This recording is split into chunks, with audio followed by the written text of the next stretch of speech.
welcome to this exclusive webcast on HR4 startups. And I think if you reflect about the early years of any organization, they're extremely chaotic. There are so many things that need to get aligned, whether it's the product, the customer, the product market fit, investors, hiring, everything's to be urgent, and everything, if you are part of organizations in the initial years, everything seems to be firefighting, and firefighting is the norm in that stage of many organizations. Well, it can be quite exhausting, and our thought process is that with the right people, with the right alignment, with the right culture, high growth organizations can find a rhythm, not only to be able to scale, but also to be able to engage and contribute to their customers and employees as well. So HR tends to be, as I'm reflecting, the more I speak with founders and CEOs of high growth organizations, HR seems to tend to be more tactical at that stage, a lot more operational. And in our view, it's an opportunity loss, because I think we believe that the earlier we get HR to be more strategic, more intentional, and more aligned to business, the more we'll be able to see the results coming in the business itself. And there is a quote that I really like, that if you want to go fast, you go alone. But if you want to go far, you go together. And that's really what we're going to be covering today. One of the fundamental reasons why we launched, and many of you know that we're launching the BNext program for HR4 startups. And one of the reasons we launched that program, and I'm going to take you through it in a minute, was actually because of that. We believe that there is a need to invest in HR teams, especially for the high growth organizations, to really be more strategic from the initial years. So I'm joined today with our lead faculty for the BNext program, Ankur Wariko. He's the founder of Nearby, and he's been spearheading the content for this upcoming program. And I'm very, very excited to welcome you, Ankur, for today's conversation. Very warm welcome.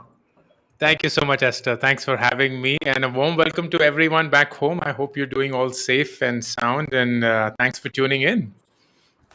So Ankur and the team has been working on this 3-month intensive course. We're going to go deeper on 3 programs. So the program 1 is going to be on hiring. The program 2 is going to be on building a high performance culture. And the 3rd program is going to be about engaging and retaining talent.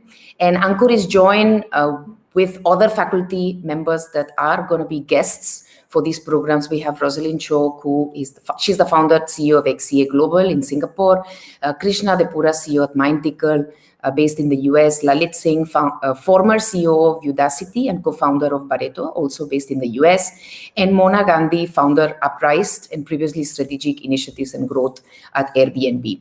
So Ankur, before we start with the conversation today on the few levers for HR managers to be more effective in high growth organizations, tell us a little bit about why do you think this program is so important for the HR community? So I've been an entrepreneur for 11 years, Esther, and the biggest realization that I have, which you were also hinting towards when you started, is in a startup, everything is so uncertain and everything is so unpredictable that the only asset you truly have is how do you orchestrate the people that are part of the startup. Because everything else changes and changes so rapidly that you cannot ever plan for it or even imagine it. And that's why there is this founder mindset which started the entire idea, and the passion and the energy and the commitment. Almost always there is this side of HR business partner which needs to be hand in glove with the founder to help them execute the people side of it. And in my 11 years, I find that if there were 2 individuals that I would perhaps rest a bulk of my trust and thus execution upon, it would be the head of finance and the head of HR. Like these 2 individuals, along with the founder, would just create that machinery that is required to run this well-oiled setup that you've set out to become. And what is also unfortunate is most HR individuals, not for any fault of theirs, are largely experienced in what I would call traditional setups, because they've been groomed and they have been nurtured in large organizations which are very process oriented, which have very sound systems, which have very sound checks and balances. It's a hierarchical structure more often than not. So I have found most of really good, high quality, talented HR individuals struggling in a high growth environment because the world is very different.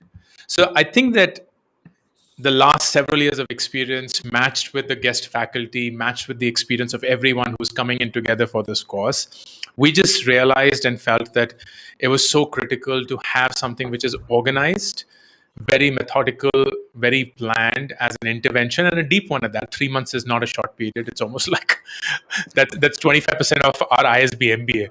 I So know. it's 3 months of involvement, working with really smart individuals, a very impressive and ambitious cohort that will just elevate the game for you from an HR perspective. And you go back to your startup, not just at the end of the 3 months with everything that you know, but during those 3 months with all the real time exercises and assignments and reflections that we have created to make yourselves far, far, far more effective as HR professionals than you perhaps are right now. Wonderful. Thanks, Ankur. And I'm going to invite you to comment on the reason why we invited only founders.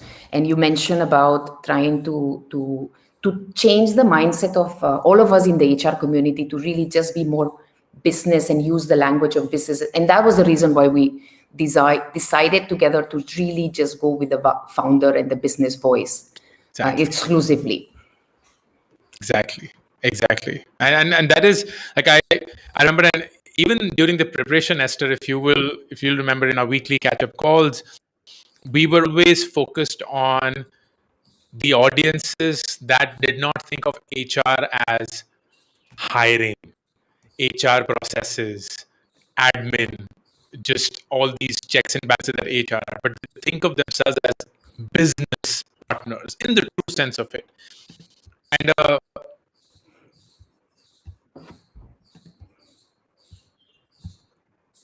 okay, I'm trying to see if I can hear you. I think it. Yeah. Go ahead. sounds good. Yeah, I don't know what happened. So I'm thinking of people as true business partners, just not as HR tactical individuals executing, but hand in glove, as I said, with the founder in everything. And that means that the HR fraternity will have to be well aware of the business problems that the startup is going through, the product that it's trying to build, the problem that it's trying to solve for its customer fix and everything, because that all then flows back into how they execute on their role. Awesome. So let's take some of those business challenges, Ankur, that we identified for the program. And we'd love to hear a little bit of insights and reflections on how we may overcome them. And the first challenge for any organization would be really attracting talent. And we covered that in the first program, especially when you don't have an employer brand. Forget about having a strong employer brand. You don't even have a brand from even consumer perspective, so let alone having an employer brand. How do we attract talent in that situation, especially when we're competing now with everyone? You're competing with startups, with large companies. How do we go about that? Yeah, and that's a big challenge and a live one at that, especially nowadays where working for a startup has suddenly become so cool, and everyone wants to do that. It's suddenly replaced even the top recruiters in a business school, where people used to be like, "Oh, I want to work with McKinsey and HUL." And it's not just from traditional companies, but also from startups that are already doing really well. I think the key there is something that we during the course as well, having a very, very well thought through employer value proposition, or an EVP. When you build a product, and almost everyone would do that, whether articulated or in thought, there's always a value proposition. The problem that you're trying to solve, who you're trying to solve it for, what is it for them to be using your product. So we go through that exercise as founders. And it baffles me that you wouldn't do the same thing for potential employees. If someone were to join you, it's quite likely that you cannot pay them top dollars. It's quite likely that you cannot give them the employer brand that some others can. And then you have to ask the really hard question, what is it that you are willing to give? And there could be multiple aspects to that. It could be technology and the introduction to something which is deep tech. It could be a very strong culture that respects the individual and gives them the opportunity to grow. It could be something as simple as we give you the flexibility to work from wherever you are with no set office hours.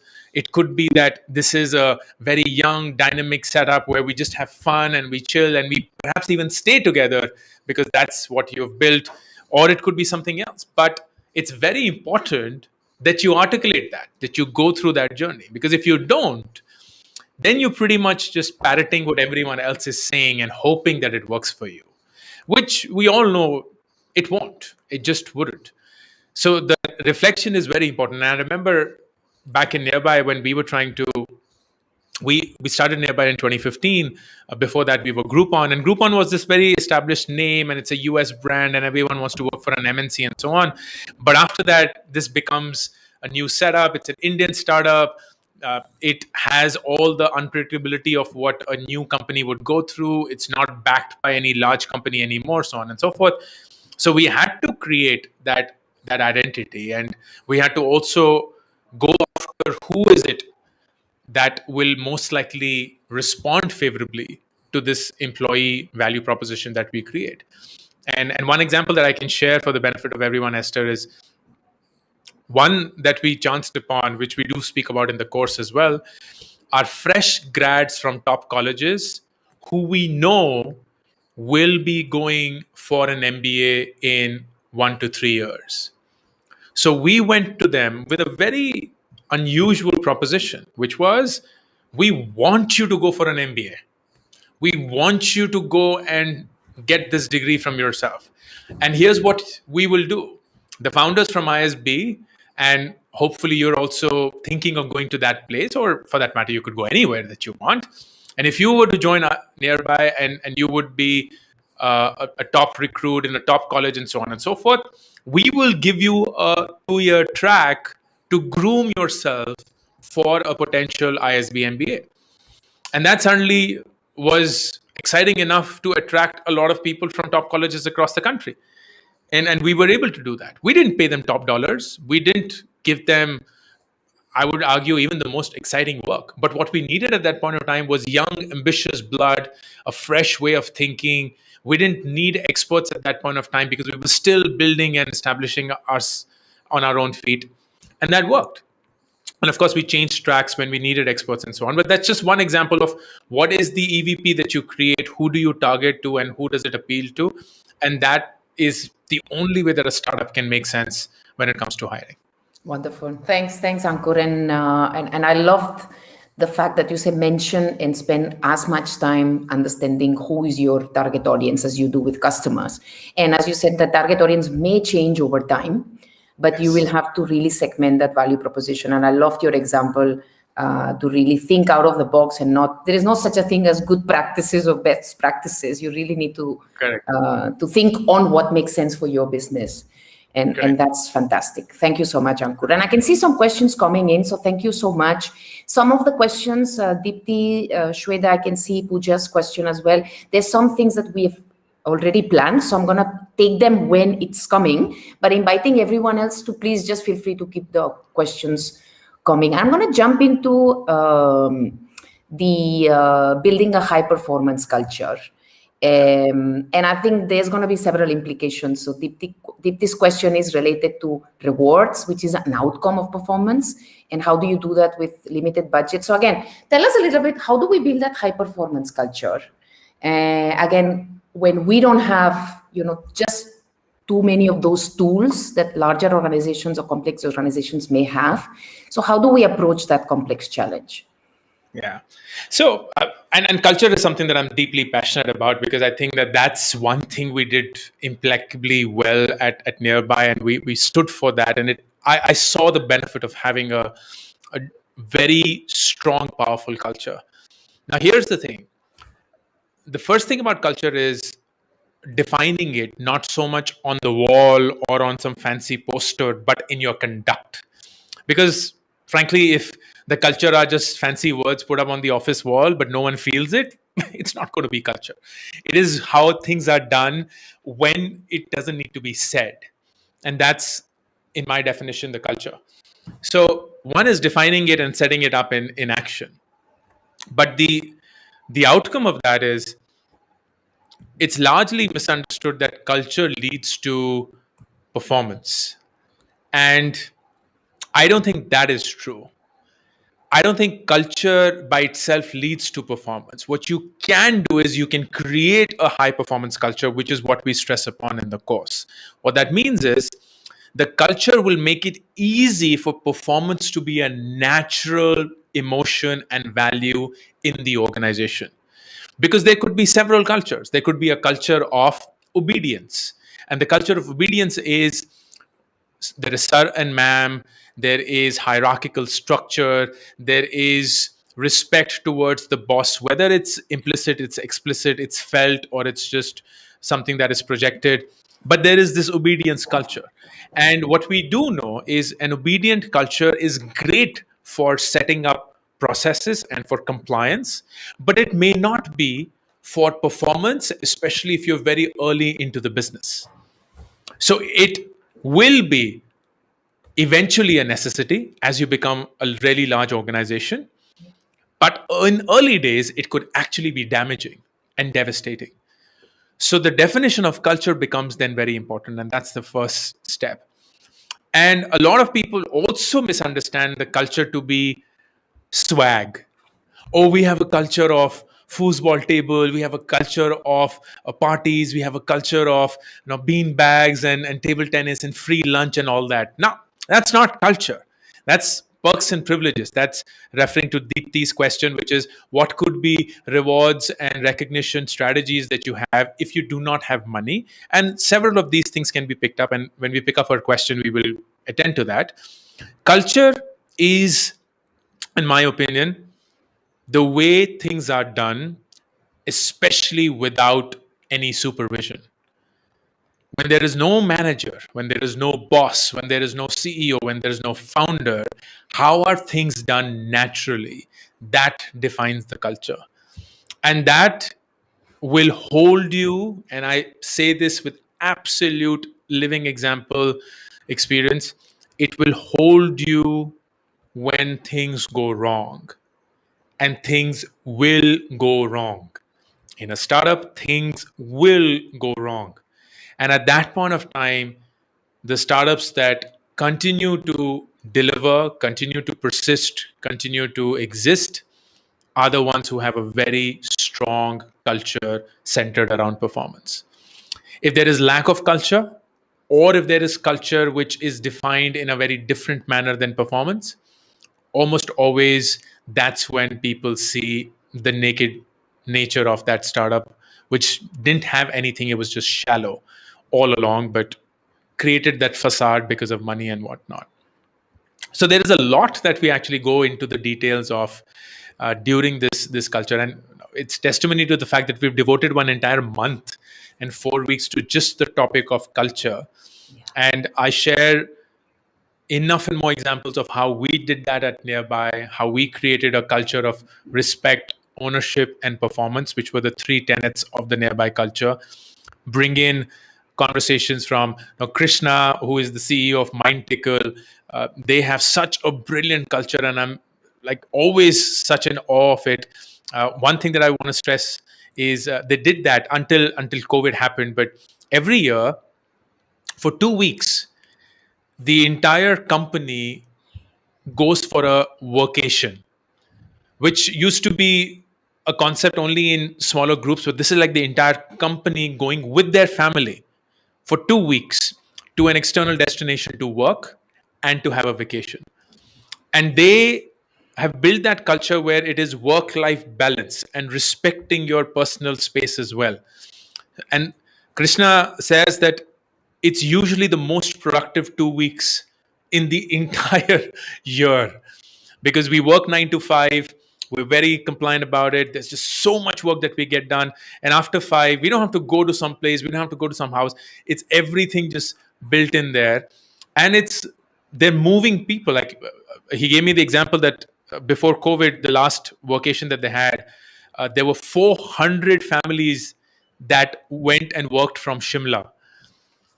And that is when Shimla got its first 100 Mbps internet connection, because Mind Tickle made that happen.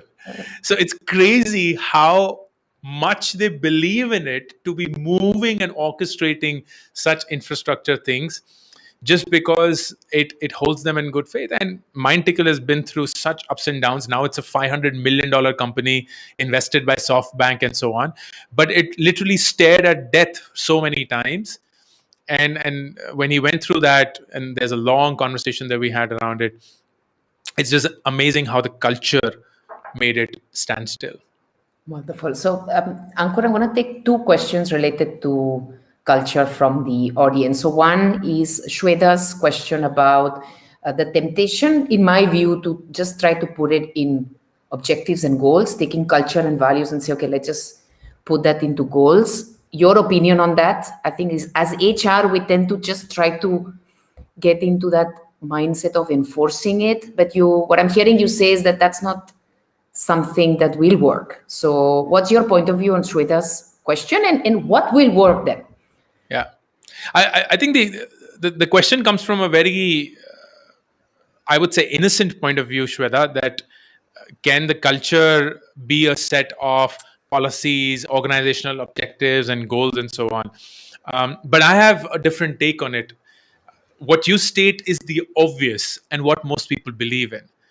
What I think is that your policies, your organizational objectives, your goals will actually be an outcome of the kind of culture you have. So let me give you an example.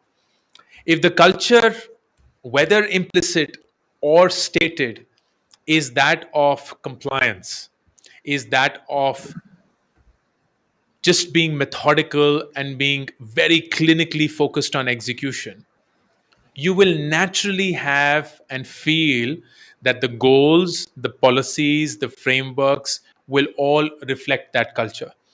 There will be a travel allowance policy. There will be a leave policy. There will be a attendance policy. There will be set paid leaves, unpaid leaves, so on and so forth. None of which is, by the way, bad. Huh? It's just the reflection of the culture. And if the company is really big, like I can't, I've never worked in a really large company. So I can't, when I go and give talks in organizations such as Accenture and Wipro and Microsoft, I can't even imagine what it would be to manage a company of hundreds of thousands of people. Like, how does one even begin?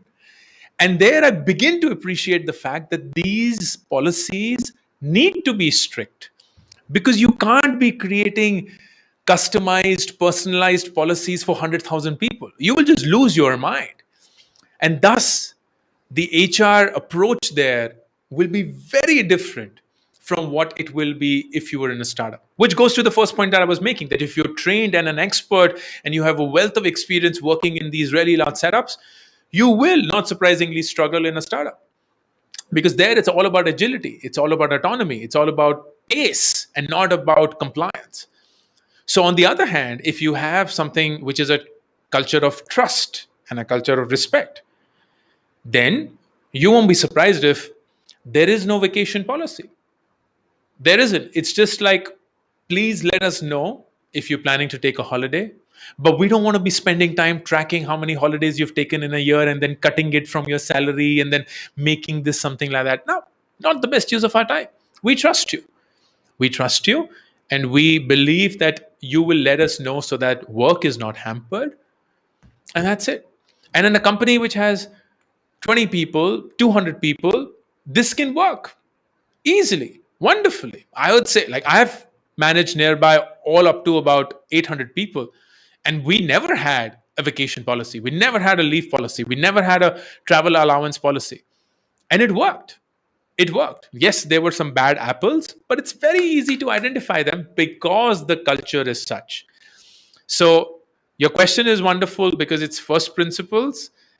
But when you get to an HR in a startup mode, you recognize that the policies and the objectives and the goals are not set to define a certain culture, but the culture instead defines these things. Wonderful. Thanks, Ankur. And I think that's the opportunity for many of our listeners today to say, well, what is it that I need to unlearn? And I would argue that it's not just in startups, but even in larger organizations, the experience that we have from the past is still sometimes, we can't see what is needed from the business because we go back to, okay, I did this in the past, it worked, this is the solution. And I think that's a motor that we really have to break Yes. going forward. So, Exactly. Ankur, you want to pick up Deepti's question and then we move to the next section. So, Deepti's question, just for everyone's interest, was about how do we create a reward strategies to reinforce that performance culture when we have less budget. And now, in the context of COVID, I don't think many of us can have, table pools or I don't know, whatever, bean bags. So, Yeah. what's your viewpoint on how do we come up with ideas? And again, everything is going to go back to your context and what works for you and who's your target audience. Yeah. But share some examples of how we Sure. can address that question. Sure. So Deepti, it's a terrific question, and all startups will struggle with the fact that resources are limited, especially around money, and you don't want to be spending on crazy lavish things and swag and whatnot. So the way that you have to think about this is, if you do have the culture where the right kind of people have come in, and that's determined by the hiring strategy that you have, on which we have an entire month just dedicated for that, then you have done the first job right, which is to get people who hopefully reflect the same culture in their own individual personalities as well. And at that point of time, you will recognize, and it's an 100% given rule, that yes, money is important, but at some point of time, it stops being as important as other things that you can create that money can't buy. And the key is the money can't buy piece. So I'll give you an example. If you create scarcity, and I will define what I mean by scarcity, it's something that money can't buy. It's almost like if I say I am, let's say, a luxury brand of bags, and I'm like, only 5 bags will be made of this fine, whatever material. Of course, it's going to have the world's attention because only 5 of them will ever be produced, right? Or it's like a Picasso painting or a Leonardo da Vinci painting, which only one of it exists in the world. So you create scarcity. Now, how do you create scarcity in, say, a startup? Here's an example that we did at Nearby. Because Nearby was only 5 years old, is currently 5 years old. When people complete X years, we give them something that's personalized. And it's not very expensive. For example, people who complete the first year, they get a personalized pen. So a pen with their name written on it. And it's a simple pen, but the fact is there are only one pen like this. And no one in the company has that pen except for people who clear that 1 year mark. At 2 year, they get notebooks or notepads with their names written on it. At 3 years, they get something else. At 5 years, which is like the big thing, they actually get a jacket with their name written on it. So suddenly, when you in office find someone wearing that jacket, it calls for a certain level of respect that money can't buy. Because like this person has spent 5 years in this setup, so like veteran, tenured, so on and so forth. We used to have these performance drives or initiatives, or call them employee of the quarter or high performing individual of the quarter, star of the quarter, and so on. And they never got money. What they got was a simple recognition plaque, whatever, which doesn't cost anything. But more importantly, they got time with me. So they actually had half an hour of a slot one on one where we could just grab a meal. And that was it. But the fact that they could have time with the founder, who in their idea is at least inaccessible, someone who's quote unquote a big person, all of that creates this level of desire that money can't buy. And there are several such examples which we cover in the course, which go deep into the respect and the appreciation that money is scarce. Yes. And that's why, what are the things that people do that make it still work, because what people ultimately care about is recognition. Like, there's a reason why recognition is part of an HR strategy, because it's been proven that if you acknowledge people when they do good work, they feel emotionally attached to the cause. And at that point in time, money can't buy anything, because someone can always give them more money, but someone can't suddenly buy more respect, buy more credibility, buy more acknowledgement. So if you are able to establish that, it works wonderfully. Wonderful. Thanks, Ankur. And in a way, you're kind of already answering the next section, which was about retention, because at the end of the day, retention is an outcome of, my Yes. experience, how I feel recognized, how I feel treated and included. So, and there is a question from Madhuri specifically, and I love the question because there's again such a lot of pain in that question, saying, how do we retain talent? Any action plan which may have immediate results? Now, this word immediate is a very tricky one. Yeah, you know what, sorry to break your heart, Madhuri. There isn't, unfortunately, anything that can give immediate results, unless you have the wherewithal to cater to what is the immediate need of that employee. And that, frankly, more often than not, will be just money, because that's the only benchmark they have. They don't have any other way of calibrating, right? Let's say that you're giving someone 100 and they suddenly get an offer for 120. Now, they don't know how good or bad the culture of that company is, what's going to be the vibe like, what's going to be the emotion like, what's going to be their feeling at the end of every day. They only have one benchmark, and that is 120 versus 100. And given that limited information, they'll just be like, yeah, let's do it. And you can't blame them, because I'm guessing most of us would have made the same decision if we had to. So what happens is, and this is tried and tested, take it from, I'm sure Esther will echo the same sentiments. She's far more experienced than I am. That over time, the feeling with which people go about their professional life begins to matter so much that they, in their head, create an equation around money and that feeling. So it's almost like for you, it will be 100 versus 120 comparison.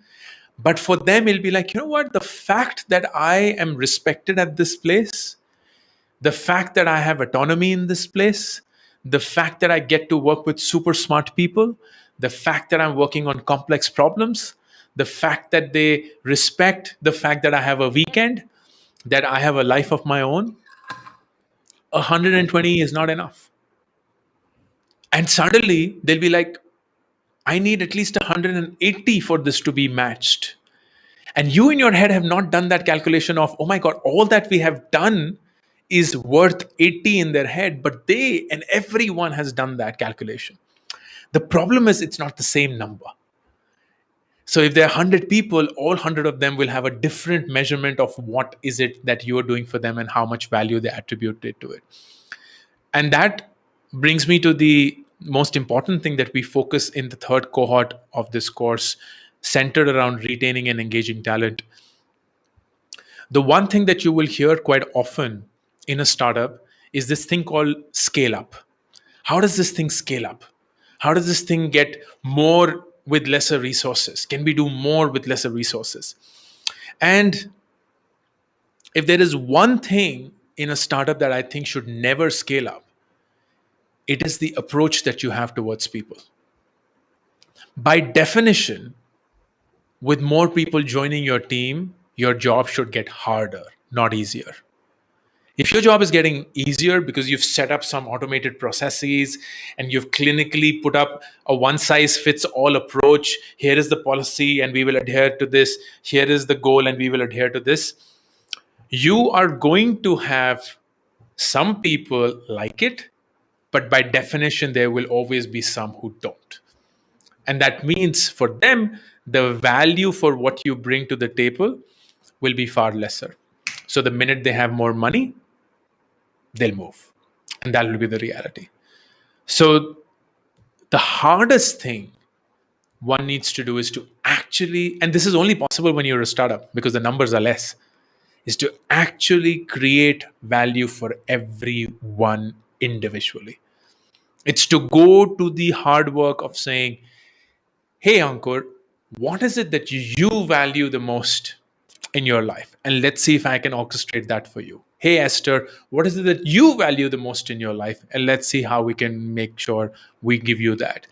And suddenly, that may seem like a complex way of dealing with it, but I cannot begin to tell you that if you are able to do that, what you will find is two things. Number one, most people actually value the same things more or less, but we don't think that they do, so we create something random and arbitrary.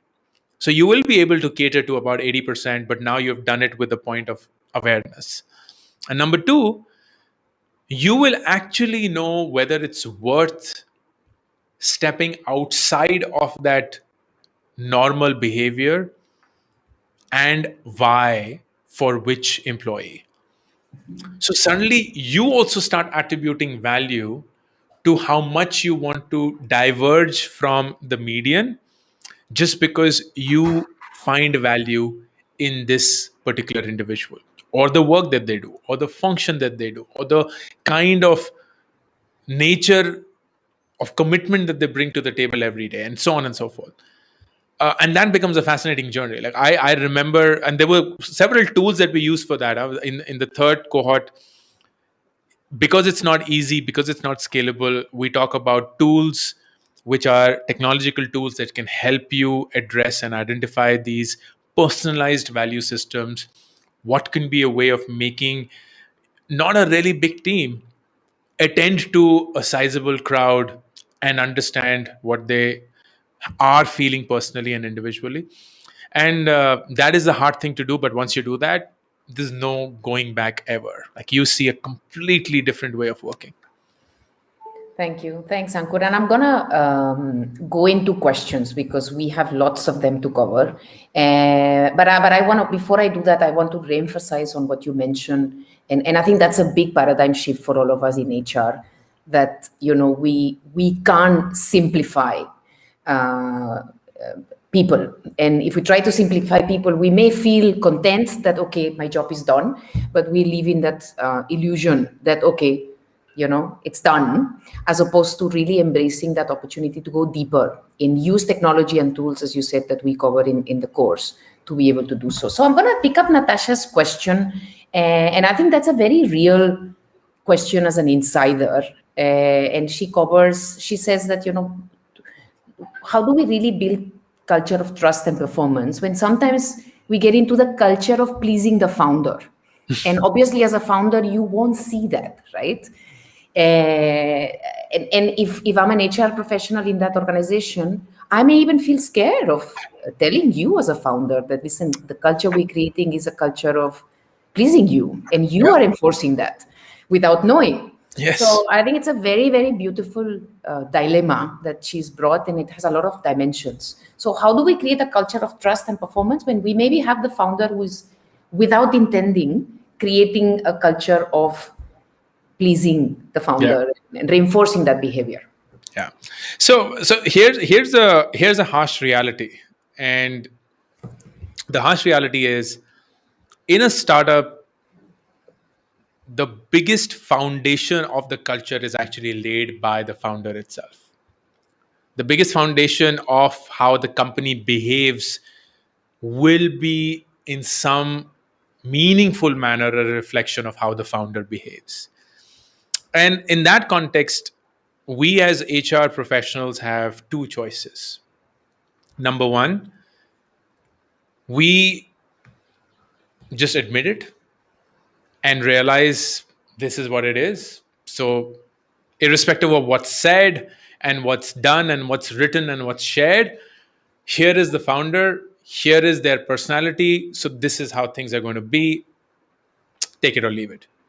Or number two, which I feel should be the job of the HR professional, is we have to, at the risk of coming across as non-compliant, at the risk of coming across as not submissive or not adhering, show the mirror to the founder. And two things will happen because of that. One, If the founder is genuinely shown the mirror in a manner that is not accusatory, it is not victimizing them, it is not calling out their mistakes. Instead, it is done with the approach of helping them see what they're perhaps not able to see. They will genuinely appreciate that. And I can tell you with conviction that there are dime a dozen such examples that I can share where people have come up to not just me, but several other people that I know as founders in my community. And because of the way that it was projected, because of the way that it was addressed, they saw merit in what was being said. And reaction number two is that it's done in a manner that is, you are to be blamed. This is what you're doing wrong. This is what I don't like. This is what you've been saying you will do, but you haven't done it. You're wrong. You're wrong. You're wrong. And at that point of time, it just never ever ends up in a healthy or a adult conversation. So there is this maturity that also needs to be coming in beyond what we're discussing around hiring and culture and engaging and retaining talent, which is around navigating through the whims and fancies of a founder as well. Everyone's a human, everyone makes mistakes, no one's perfect. But if you were to approach it in a manner that is outside of what you've learned in a traditional company, where you would never raise your voice ever, right? Because the chances of you being heard are next to zero, and the chances of you being heard and acted upon is near impossible. Here, you have a legit probability of being heard and your words resulting in action. Exercise that, but that is not something that most of us are trained in because our experience rests in a different quadrant or a circle of the HR community. And that's what can change when you're in a startup. So the best thing is, you know where the center of the culture is, but you also know that that center is willing to move if you were to have a mature adult conversation. Wonderful. Thanks, Ankur, for sharing that. So there's a question, and we're going to cover there's some questions related to compensation and how do we structure compensation, which I'm going to cover in a minute. But I'm just trying to take the other questions as well before we move to the final section on compensation. There's a question from Piyush related to supporting that culture, especially in this hybrid context. And I know that's new for all of us. So I'm not sure if you'll have a definite answer, but we'd love to hear your perspectives about how do we support the business, especially in this hybrid, uncertain work definition that we have to deal. And I don't know even how long we will have to deal with going forward. Yes, it felt not. It felt it wouldn't be too long, but now suddenly the feeling's different. Look, this is work in motion, and I don't think anyone has a concrete idea. Definitely, I don't. Here are a few things that we have tried to do which seemingly work. You step back and you ask yourself this question: what about office makes office work? Yeah, because that's the most important question you're trying to answer. What is it about getting people together in a closed environment that people seem to be missing and is not resulting in the most productive outcome in a work from home environment? And when you go down that path, of course, there are some natural things that there is personal energy, there is this chemistry, there is this vibe, there is this buzz of, especially in a startup, right? It's just buzzy. It's, even if it's loud, you feel like it's soothing. But I feel that the big thing, or at least we concluded that, was what Office did was it led to a lot of non-work conversations, which is like, hey, Esther, tell me about yourself. Where are you from? Where did you grow up? You're not from India. So what was it like growing up in some other country? How did you end up in India? How are you here? What's your background like? Do you have kids? Are you married? So on and so forth. Like, so there was just so much that happened which was outside of work. And whether it was on a food break or a cigarette break or a loo break or whatever breaks it is, that's something that just completely evaporated Because you come on a Zoom call, you do work, and then you quit. And then you come again on a Zoom call, work, then you quit. So there's no banter that is happening, which is just completely eroded. So here's what we did. We basically said, why don't we actually set time for random banter? Like, just as you set time for work, why don't we actually set time for random chit chat with no supervision, nothing whatsoever? So a set hour, and it's 15 minutes in the first half and 15 minutes in the second half. There will be no work, there'll be no meeting scheduled, there'll be no phone calls and nothing whatsoever. And we just encourage people to not go back to a screen and watch some Netflix and YouTube, for God's sake, but just connect with your teams and just generally chit chat. Ekdam bakar, like kuch, no agenda, nothing whatsoever. Just keep randomly chit chatting. And then we also then brought it into a formal fashion where all the team huddles that are happening, we said, and this is something that I do right now in my content team that works with me. Every Monday when we catch up, we have a 1 hour catch up. First half an hour is focused on work and metrics and everything. And then the next 30 minutes, I ask them a question, which is frankly a question I would have asked anyone on any normal day in office. Yeah. And then we go around the room, everybody answering that. And I can't begin to tell you how powerful this is. It sounds simple, it sounds almost stupid. But if I were to ask a question, hey, what's the wildest thing you have ever done in life? And we go around the room for everyone to answer.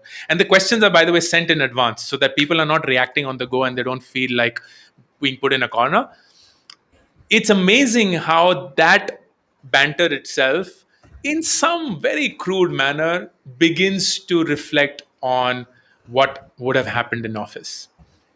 So, long story short, step back and ask yourself, what about your office environment made your office work?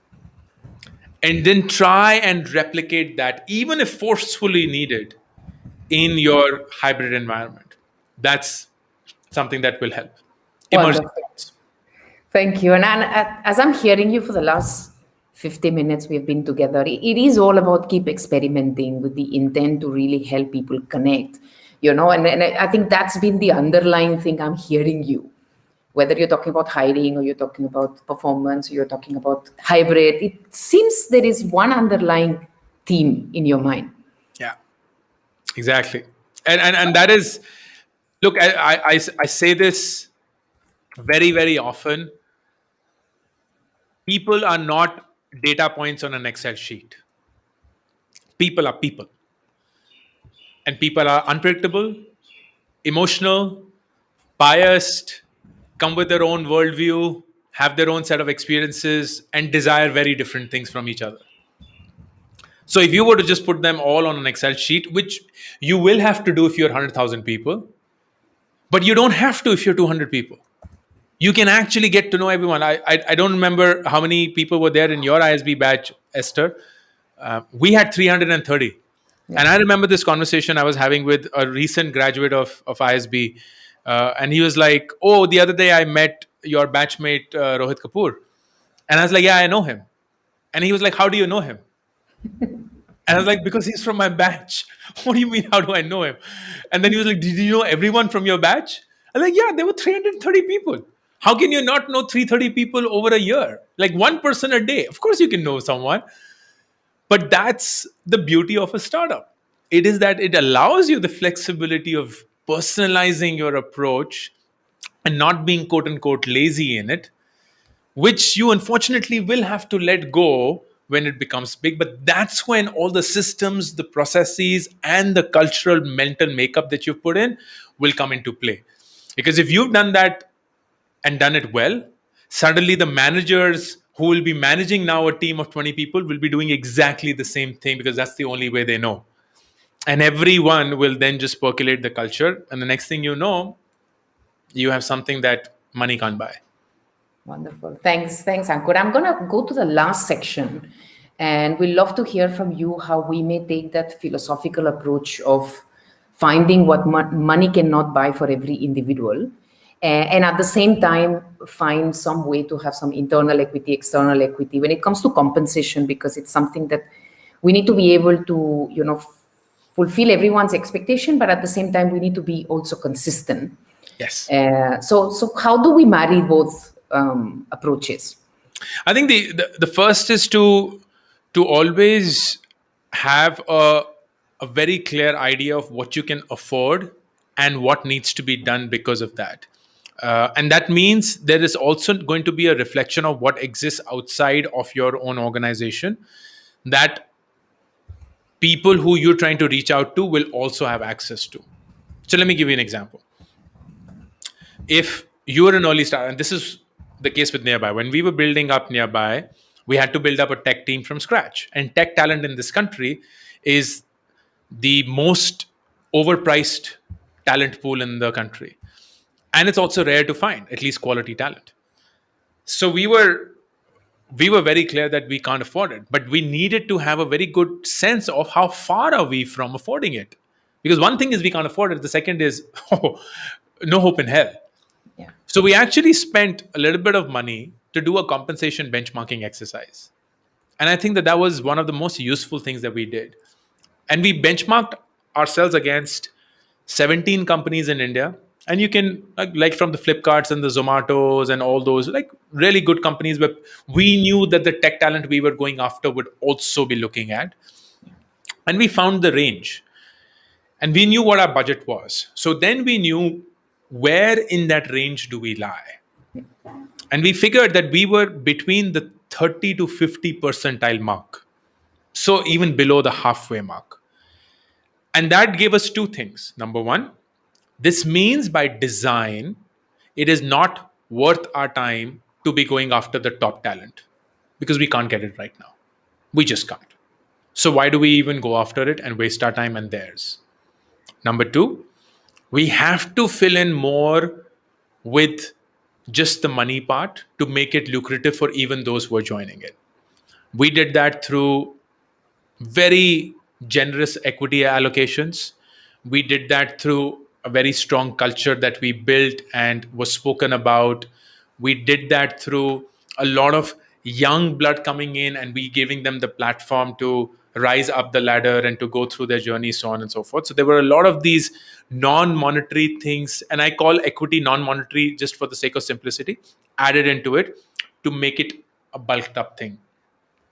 And then we added a few things that we knew were somewhat appreciated but not as expensive. Something as simple as your health insurance is also valid on your parents and your in laws. It's very simple, but it's very valuable, especially if you go and end up using it. Because that's when you realize the value of health insurance. The fact that we give a interest-free loan to people irrespective of how long they'd been in the company and they could use it for whatever they wanted. The fact that we did not have a vacation policy. The fact that we were we had a very healthy gender ratio even in our tech team. Like I think our at that point of time we had 37% women in the tech team, which is one of the highest in India. I wish it was 50, but it was still 37, and that gave us the flexibility of reaching out to a half the gender population that exists out there and make it attractive for them, so on and so forth. So several things. And the final thing was then recognizing this talent so that this talent itself can be groomed to where we want to be. So if we can't get the best talent, can we groom what would be, say, best minus one to become the best talent through whichever mechanisms, investments in training, investments in experiences, investments in the work that they do, so on.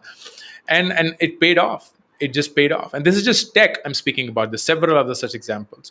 So compensation is unfortunately almost always boiled down to money.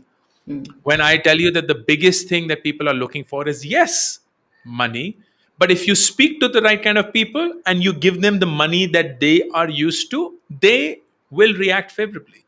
What will tilt and till it over for them is everything else that you attach in addition to the money that they will begin to appreciate over time.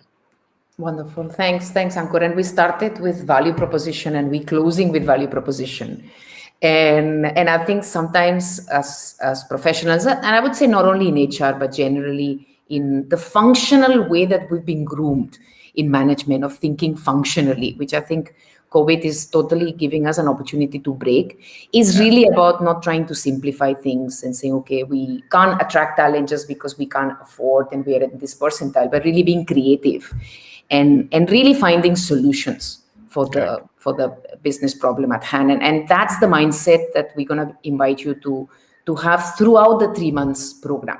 It's a mindset of unlearning, it's a mindset of understanding the challenges, and it's a mindset of finding creative solutions.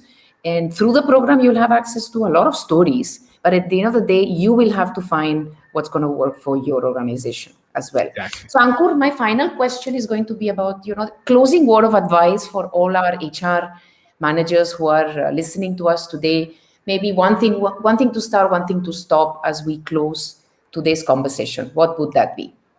I think that was not in the script, huh? So I'm putting you on the spot.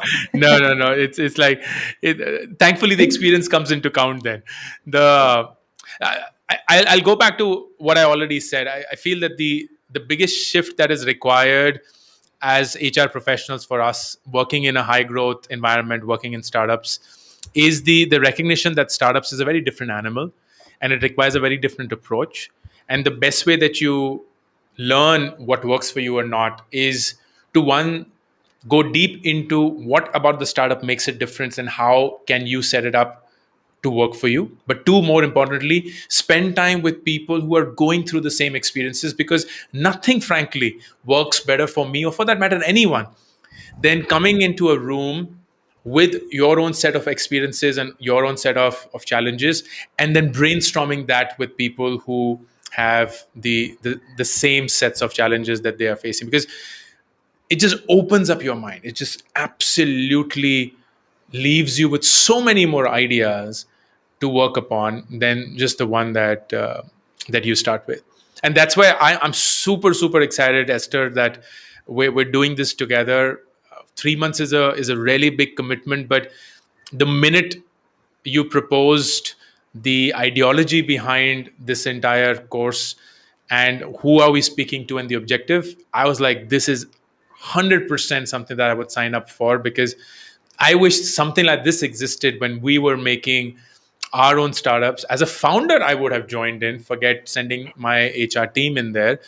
And that's why, for everyone listening in, whether you're a founder, whether you're an HR professional in a high growth setup or in a startup, these 3 months will perhaps be one of the best investments that you will make of your time, because then everything else will be a lot easier for you going in. Wonderful. Thanks, Anku, for spending time with us. It's been a privilege as always, and I've learned a lot as always. And I am also excited to meet you on 3rd of May when we're starting the cohort, and it's going to be a fantastic journey together. So thank you once again, and have a fantastic evening. Thank you so much. Thank you so much, everyone who tuned in. Be safe. All the best. Thank you so much, Ankur. And I'm going to take the opportunity to quickly take you through the program that Ankur is leading. And I think that opportunity to just take you through the 3 months and what all are we going to cover. So I'm just hoping you can see the screen. How will I know if you can't see the screen?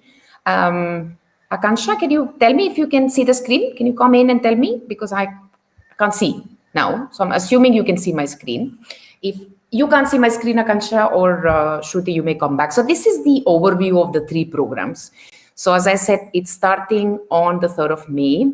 It's addressing not only the founder community, but senior executives, including HR as well. So these 3 programs will cover. The first program is on hiring. So we're going to talk about what is the business needs at different stages and how do you define that value proposition. It's going to be, as Ankur was saying, a lot of exercises and hands-on activities that you'll have to go through on the month to be able to really think and creatively find ways to attract and hire that key talent for your organization in the different segments that you're competing with.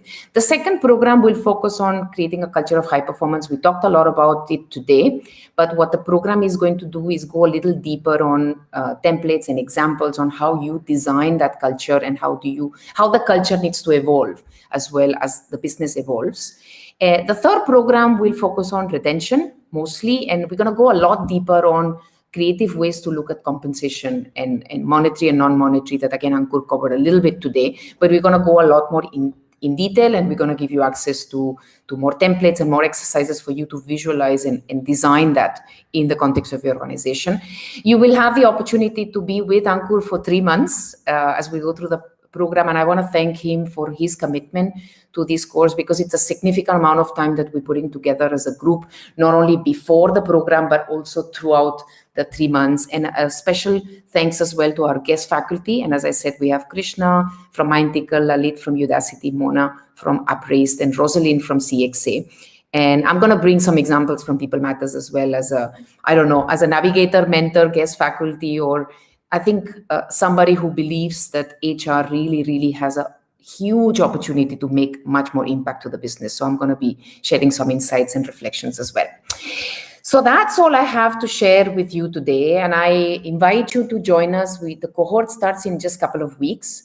So if you're interested in joining us, please register early. The cohort is going to be limited because we want the cohort to be of peer group, and we want to make sure that it's highly engaged group. So we're going to be closing soon to start with the pre-boarding of the course. So if you're interested, please do feel free to reach out to our team as well. All right, so that's all I have to share with all of you, and I wish you a wonderful afternoon and look forward to meeting you very soon. Have a great day ahead.